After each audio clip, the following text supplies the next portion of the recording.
হামরোগে প্রতিদিন শিশু মরতেছে, এটা স্বাস্থ্যমন্ত্রীর কোনো খবর নাই। স্বাস্থ্যমন্ত্রী 6 জনের নিয়ে এত মাথা ব্যথা হয়েছে যে মানে শত শত শিশুর কোনো মূল্য নাই, 6 জনের ওনার কাছে অনেক মূল্য।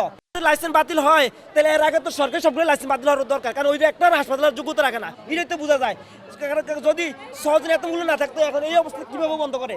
আর এই হাসপাতালটা আমি যখন ঢাকা আসছি 15 বছর পর, আমার বাড়ি চাঁদপুর, আমি যখন আমার মামপুরের ফোন দিছি যে 5টা হাসপাতালে গেছি, একটা তো লয় নাই, একটা ভালো হাসপাতালের নাম করে যেটা আমি গিয়ে আমার বাচ্চার ট্রিটমেন্টটা সাথে সাথে পাই, আমার মামতো ভাই আমার আদিনের ঠিকানাটা দিচ্ছে, তখন আমি সাথে সাথে আসছি।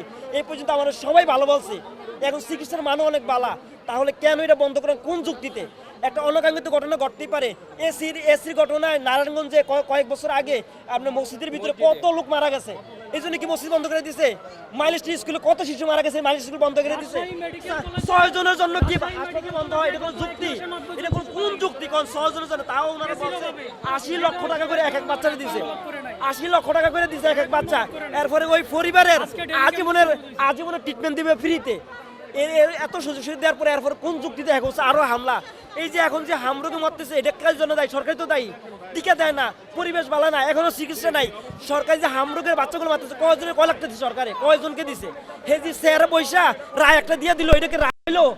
এত বড় হাসপাতালে এত বড় এই অবস্থা, মানুষের সেবামূলক প্রতিষ্ঠান, এটা কিভাবে বন্ধ সম্ভব?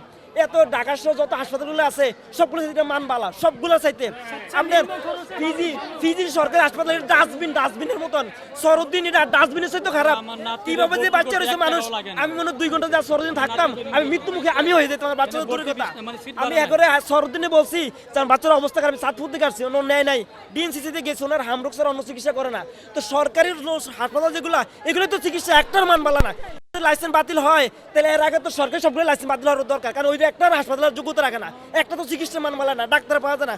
পিজি হাসপাতালে আজকে আমি একটা রিপোর্ট আনতাম গিয়ে আমি 4 ঘন্টা কাটাইছি, এটাতে ওইটা কোনো লাইন নাই, মেনটেন নাই, সিরিয়াল নাই, কিচ্ছু নাই। কালকে আমি রক্ত জমাতে গিয়ে আমি সারা দিন আমার শেষ হয়ে গেছে এই পিজি হাসপাতালে, কোনো মেনটেন নাই, এদিকে কোনো লোক ওইদিকে কোনো লোক, কেউ কিছু বলতে চায় না, কোনো মানই তো নাই। ওই তুলনায় তারা ফেরেস্তার মতন।